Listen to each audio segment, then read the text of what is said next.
My life runs on systems. Not because I'm rigid, because I'm a systems analyst and I have spent 11 years watching what happens when people assume things will work out without a plan. They don't. They work out when someone builds the conditions for them to work out, then monitors for deviation, then adjusts. That's the job. It's also, if I'm being honest, how I live. The Seattle trip was scheduled 5 weeks in advance. Flights booked the same day the project was confirmed. Corporate hotel, paid by the company, walking distance from the client office. 14 days, clean itinerary, 0 variables. 1 variable. Dr. Pepper has lived with me for 4 years. He is a tuxedo cat. Black jacket, white chest, expression of a magistrate who has reviewed your case and found it wanting. I named him Dr. Pepper because I decided at some point that the best thing in my life deserved the name of the best drink in the world. My vet wrote difficult temperament in his chart after the second visit. I consider this a compliment. She also wrote emotionally consistent, which I consider the finest thing anyone has ever said about another living creature. He runs on a schedule. 7 a.m., noon, 8 p.m. Low-fat tuna, the specific brand, the right amount, not approximated. Shrimp on Friday evenings, cleaned, served before 8. He sleeps on the left side of the bed. He doesn't like loud sounds or strangers. He communicates displeasure through sustained eye contact and strategic placement in doorways. The system works because I built it and I maintain it. The problem with traveling is that I can't take him, and the system requires a human operator. My neighbor Mrs. Okafor is 67, retired, and genuinely fond of Dr. Pepper in a way that most people reserve for grandchildren. She's watched him 4 times. She follows the instructions. She brings her own reading glasses to check the label on the tuna can. She is, in every measurable way, the correct person for this job. She was going to Atlanta for 3 weeks to see her daughter. Timing. My older brother Travis called on a Tuesday. He's 38, 4 years on me, 6 months out of a marriage that lasted 4 years, currently staying at our mother Lorraine's place. He doesn't complain. I've known Travis my entire life, and I know the difference between him being fine and him performing fine. He was performing. He called to check in, asked how things were going. I listened for a minute and then said, "Actually, I need someone to stay at my place while I'm in Seattle. 2 weeks. You'd sleep in an actual bed, not mom's couch. All you have to do is follow the feeding schedule." Travis said yes before I finished the sentence. I spent 40 minutes on the instruction document. 2 pages. Section headers, feeding schedule, dietary restrictions, behavioral notes, emergency contacts. The tuna brand was specified by name. Feeding times listed to the half hour. One line in the dietary section was written in full capitals. Tuna only. No exceptions. Shrimp. Friday evening, not after 8 p.m. There was a separate paragraph, its own paragraph, addressing what to do if Dr. Pepper sits in front of the treat cabinet and stares without blinking. The answer involves 3 specific steps. I printed 2 copies, left one on the kitchen counter with the spare key. Handed the other to Travis when he arrived with his backpack. He read it in approximately 4 seconds. "Got it," he said. I looked at him. He looked at me. Dr. Pepper looked at both of us from the hallway with the expression of someone who has already calculated how this ends. I got in the taxi. 2 pages, 4 seconds. Got it. Somewhere, a footnote about unblinking cabinet stairs destroyed without ever being read. It deserved better. The flight to Seattle was 3 hours and 40 minutes. I used the time to review the project brief and not think about the feeding schedule. Dr. Pepper had been through this before. Mrs. Okafor had trained him to expect reliable humans. Travis was reliable. I knew Travis. I called on day 2. He picked up on the first ring. His voice had the specific quality of someone who has slept 8 hours in a real bed after months on a pull-out couch. Buoyant, slightly surprised by their own mood. "Callum, brother. It is legitimately great here. Your shower pressure alone. Do you know what I've been showering with at Mom's? A suggestion of water. This is a completely different experience. How's Dr. Pepper? So, okay. He ignored me for about 8 hours. Completely. I'd walk into a room, He'd leave. I'd sit down. He'd sit somewhere else and face the wall. That's normal. And then at like 11 p.m., he just walked over, sat on my feet, didn't move for 2 hours. He passed you. Passed me. He does an assessment. If you make it to night 2 without trying to pick him up or making sudden noises, he approves you. The foot thing is the approval. A pause. That's either the most reasonable thing I've ever heard or completely insane. It's both. How's the schedule going? 7 a.m., noon, 8 p.m. Tuna, right amount, right brand. I checked twice. I felt that specific satisfaction of a system running correctly. The kind you work toward but rarely get to observe directly. Thanks for doing this, I said. Genuinely. Callum. I needed this. You have no idea. I believed him. Day 4. I called at 6 p.m., which was when I usually called. 10th ring. Travis picked up. He'd been picking up on the first. I noted the difference the way I note any deviation, quietly, in the place where I store things that don't have explanations yet. Hey, everything okay? Yeah, totally. Dr. Pepper's fed, he's doing his evening routine. I'm just kind of in the middle of something. Can we keep it short? Travis is not currently employed. He moved into my apartment with a backpack and no particular Tuesday plans. I did not ask what he was in the middle of. I said, of course, talk soon, and ended the call. I sat with the word something for about 30 seconds. Then I opened my project notes and went back to work. Day 6. Music in the background when he answered. And a voice. Not television voices. Those have a specific evenness to them. Engineered enthusiasm, laugh tracks timed to the half second. This had natural timing. The kind that arrives mid-sentence belongs to one person in one room having a good time. Who's that? I asked. What? Oh, the TV, some series. It's pretty funny, actually. How's Seattle? We talked for another 2 minutes. He asked about the weather. I said fine. I said goodnight and put the phone down. Just a show. People laugh at shows. Travis was watching something, relaxing, using my apartment to decompress after 6 months of a difficult situation. That was the point. I went to bed. The laugh track defense. A classic. Truly one of the great explanations of our time, alongside, I was holding it for a friend, and the email must have gone to spam. Day 8. Bar sounds, crowd noise, music underneath. Hey, yeah, everything's great. Dr. Pepper's fed, he's settled. I'm actually out with some friends right now. Can I text you when I'm back? I said, of course. I meant it. Travis getting out, seeing people, having somewhere to be on a weekday. That was genuinely good. That was the kind of thing I'd hoped the 2 weeks might do for him. I put the phone down and thought, good. He's doing better. Day 10. He answered after one ring. Quiet on his end. The specific quiet of a room where someone has just turned something off. We talked about nothing important for about a minute. His voice was careful in the way of someone maintaining a normal temperature. And then, from somewhere deeper in the apartment, Giggles wants a cracker. What the f... Cut off. Fast. Like someone had thrown a cloth over a cage. 3 seconds of silence. Travis, what was that? YouTube. Parrot videos, huh? It's a whole genre. People have these birds that just... Okay. Huh. I'll be home in 2 days. I ended the call. Lay back on the hotel bed and looked at the ceiling. Giggles. Funny name for a bird. Huh. Not ha-ha. Not laughter. One syllable deployed at the end of a sentence that had already collapsed under its own weight.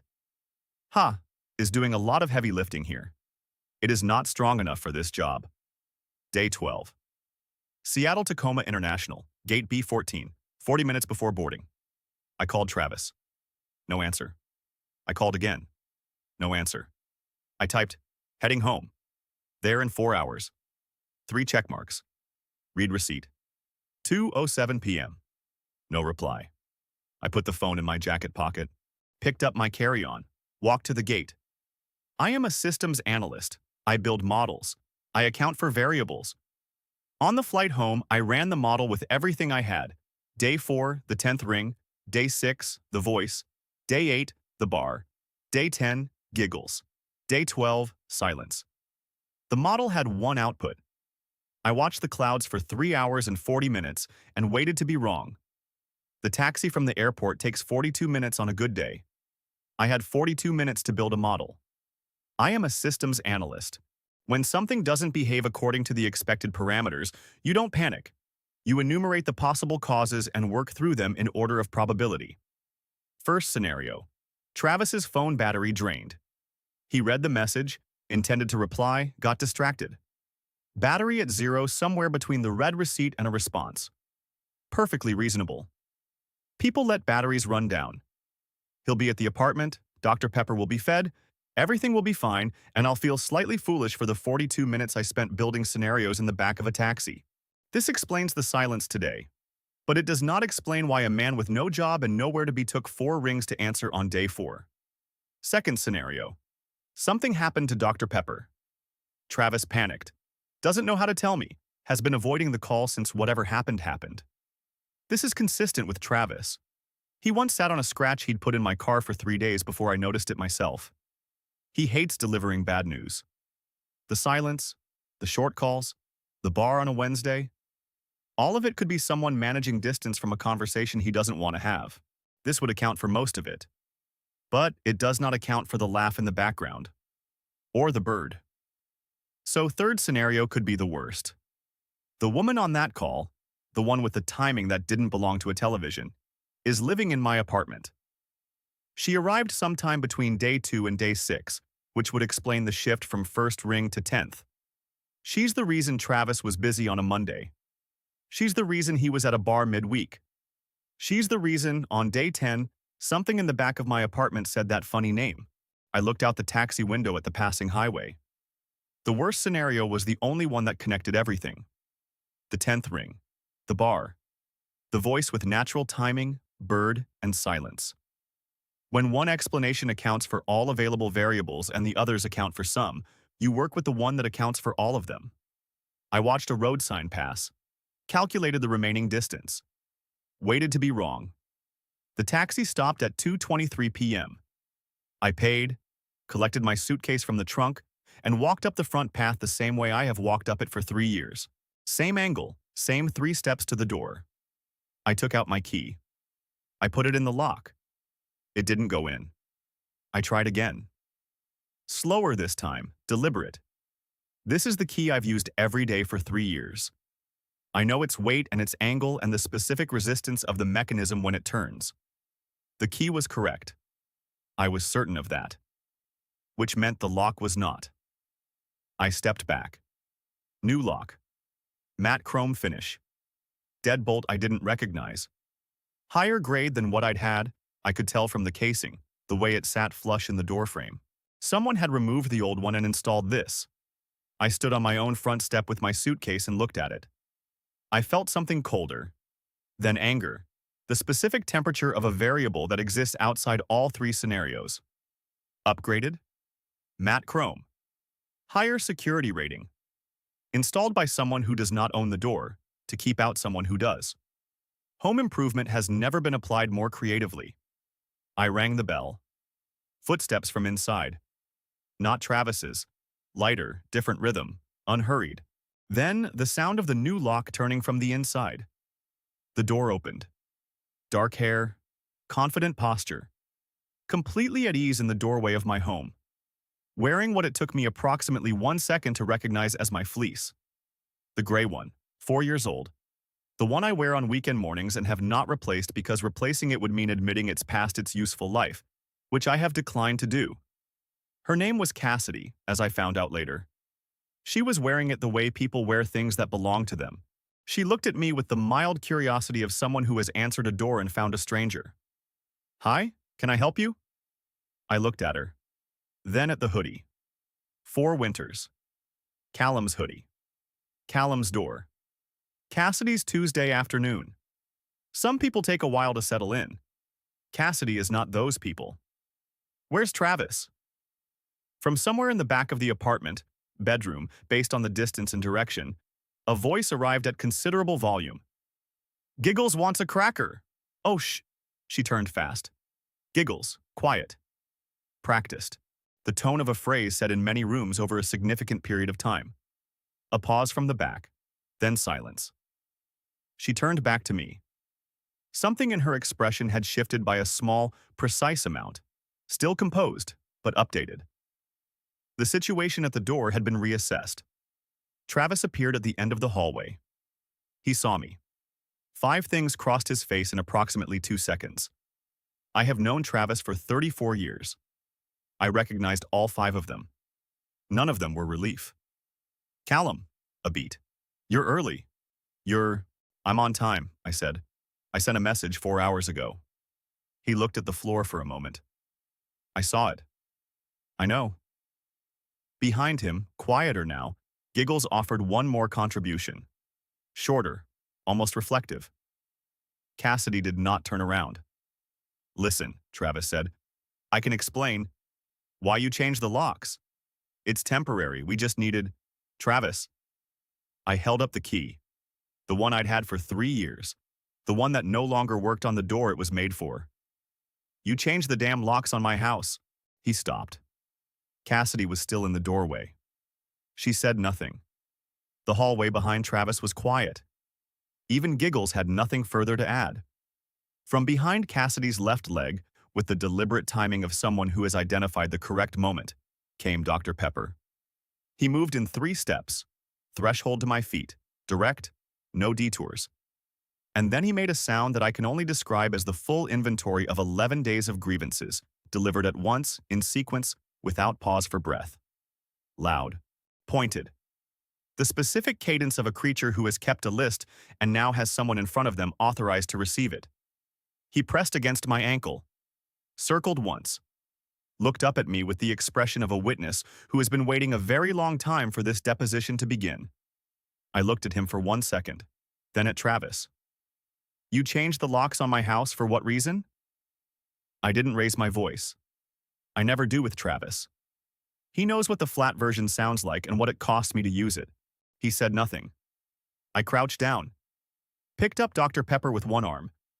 He went still immediately, the stillness of an animal that considers the retrieval correct and has been waiting for it. He settled his head onto my shoulder with the full weight of someone who intends to stay there. I straightened. Took the suitcase handle with my free hand. I'll sort this out, brother. I walked back down the front path, cat on my shoulder, suitcase behind me. The door of my house, with its new matte chrome lock, closed behind us without anyone saying another word. Dr. Pepper took approximately 4 seconds to assess the passenger seat. He sniffed the center, the left edge, the right edge. Determined it was acceptable. Arranged himself facing forward with the composure of a person who has endured a long and undeserved ordeal and is prepared, now that it is over, to move forward without making a production of it. I sat in the driver's seat. Through the windshield, the front of my house. The curtain in the living room window shifted once and went still. I picked up my phone, then made 3 calls. The first was to my attorney, Megan Hart. She practices property and tenant law and has the specific quality of listening to the complete facts before she says anything. I gave her the sequence in order. Spare key left with my brother, 2-week arrangement, unauthorized third party in residence. Locks changed without my knowledge or consent. Date of change unknown but within the last 12 days. She asked 4 questions. Dates, names, whether I had documentation of the original arrangement. Then she said, tomorrow morning, 9 a.m. Don't go back inside without me. The second was to Officer Daniel Rios through the non-emergency line. I described the situation the same way. Unauthorized lock change on an owner-occupied property, third party currently in possession.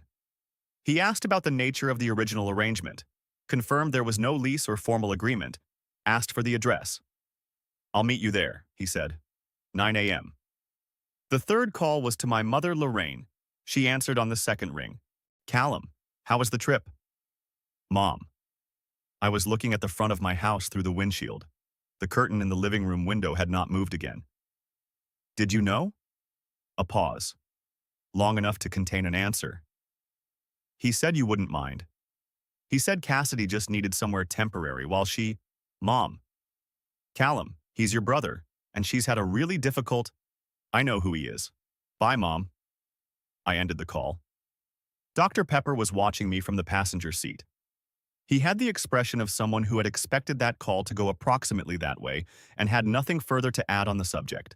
I started the car. The hotel was 6 minutes away.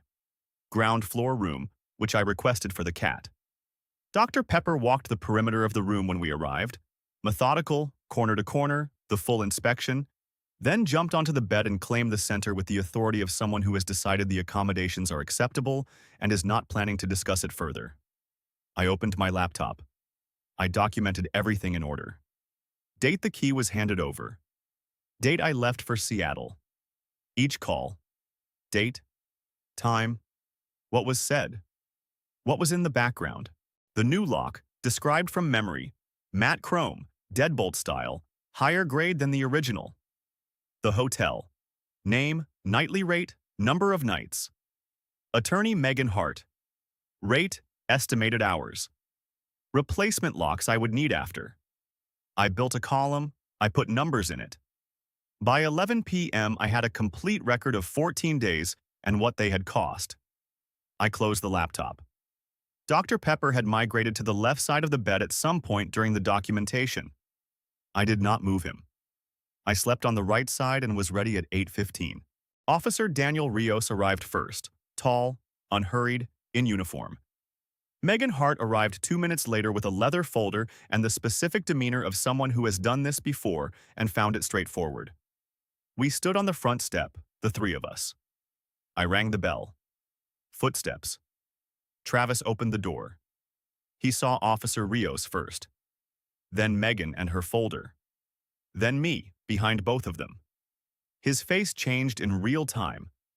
The color going first, then the expression settling into something I had never seen on him before and did not want to look at for long. Officer Rios presented his credentials and explained the situation in the precise, level tone of someone describing a process rather than making a judgment. Unauthorized modification of locks on an owner-occupied residence. Third party in possession without legal standing. Megan opened the folder and presented the formal written demand to vacate. 2 copies, one for Travis, one for Cassidy, both dated, both signed. I waited until they had finished. You have 2 hours, I said. I'll be inside. Officer Rios took his position by the front door. I walked past Travis into my own house. My chair is in the corner of the living room, angled toward the window. I sat in it. The house was quiet for approximately 3 minutes. Then, from the back bedroom, Cassidy's voice, low at first, the specific register of someone trying not to be heard through a wall. Then, not low. Then a door closing. Then silence. What the f— Giggles wants out! Giggles has chosen this moment. Of all available moments, and there have been many quieter ones, she has selected the formal legal proceeding. The bird has no concept of timing. Or she has a perfect one. The jury remains out. Officer Rios, standing by the front door, did not react. I did not react. The bedroom went quiet again. I sat in my chair and waited. The living room looked the same as I had left it. Different surfaces had things on them that I did not recognize. A jacket draped over the arm of the sofa. A coffee mug on the side table with a logo I didn't know. A small bag near the bookshelf that was not mine. The room was still mine.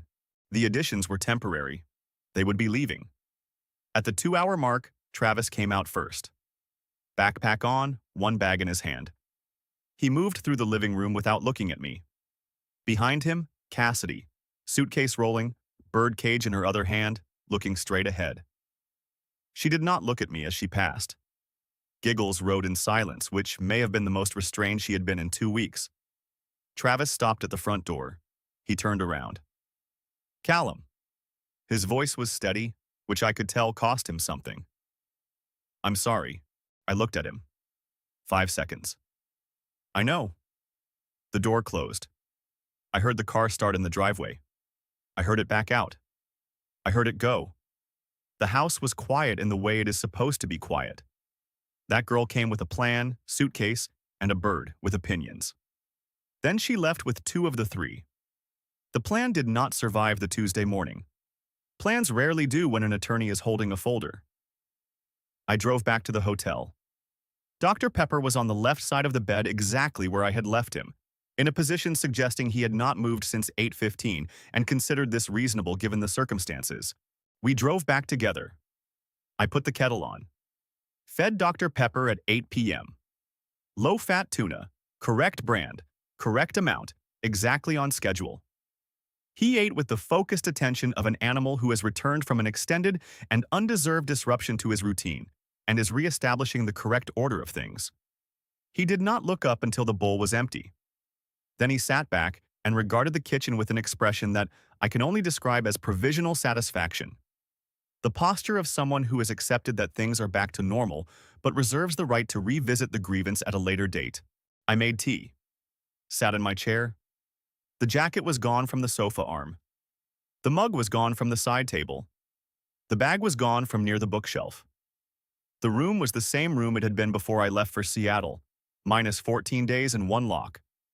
Dr. Pepper finished his post-dinner circuit of the apartment, bedroom, hallway, living room, and returned to the left side of the sofa. He stepped on the cushion twice, turned once, and settled. Everything in its place. Then my phone rang 3 days later. That was Travis. I picked up. Callum. His voice had the texture of someone who has been sleeping in a car. Compressed, slightly hoarse, careful in the way of a person who has rehearsed what they're going to say and is now discovering the rehearsal didn't cover everything. I have nowhere to go. Cassidy, she left. Right after we left your place. I've been in my car for 3 days. I was wondering if maybe you could lend me. I sat down. Opened the Notes app on my laptop. The document was already there. I had built it the first night at the hotel. Travis. The locks you installed. $340. Hotel. 2 nights while I retained legal counsel. $360. Attorney Megan Hart. $800. New locks I installed after you vacated. $290. Total. $1,790. I'll send it to your email. Silence. Callum. I don't have. You're a 38-year-old man who has been sleeping in his car for 3 days because a woman you knew for 2 weeks convinced you to change the locks on someone else's house. I said it the same way I say everything. Level, complete, without acceleration. That is not my problem. That is a consequence. A longer pause this time. But you're my brother. Yes, I said. That's why this is going to your email and not to a court. That's what I can do for you right now. I ended the call. Opened my email. Attached the document. Sent it. Then I closed the laptop and made tea. Few days later. Travis got a job at a Home Depot location 40 minutes from Lorraine's house. He moved back into her spare room. He set up a payment arrangement. $200 a month, transferred on the 1st. Cassidy left with her suitcase and giggles the same afternoon they vacated my apartment. Travis didn't hear from her again after that day. He mentioned this once, briefly, in a later conversation. I did not express surprise because I was not surprised. Lorraine didn't call for 2 weeks. When she did, it was a Tuesday evening. She asked how I was. I said fine. There was a pause and then she said, I should have told you. Yes. I'm sorry, Callum. A pause. Okay. That was the conversation. It was enough. Some things don't require more than that, and adding more doesn't make them more resolved. It just makes them longer. The first transfer from Travis came around 6 weeks after the invoice. $200, first of the month, with no message attached. I logged it in the document. Updated the remaining balance. I didn't celebrate it, and I didn't call him. A person beginning to account for their own decisions doesn't need commentary on the first installment. They need to make the second one. He made the second one. Dr. Pepper is on the left side of the sofa.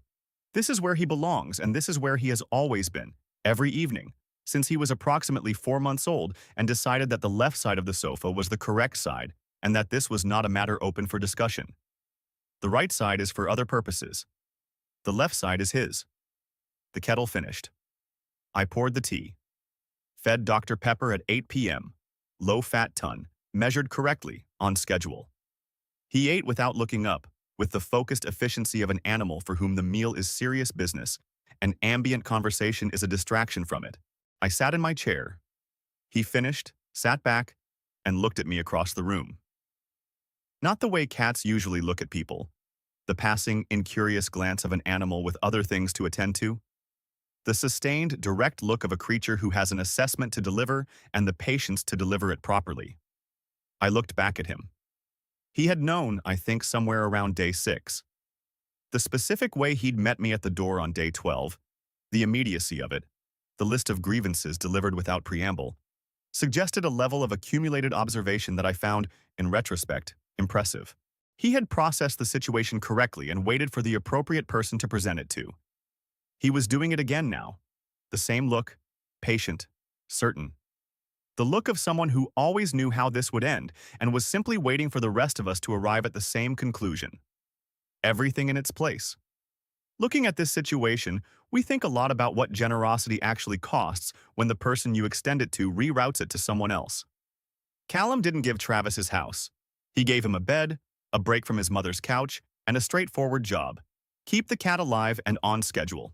What Travis gave away, without asking, without telling, without apparently thinking through the end of the sentence, was access to something that wasn't his to give.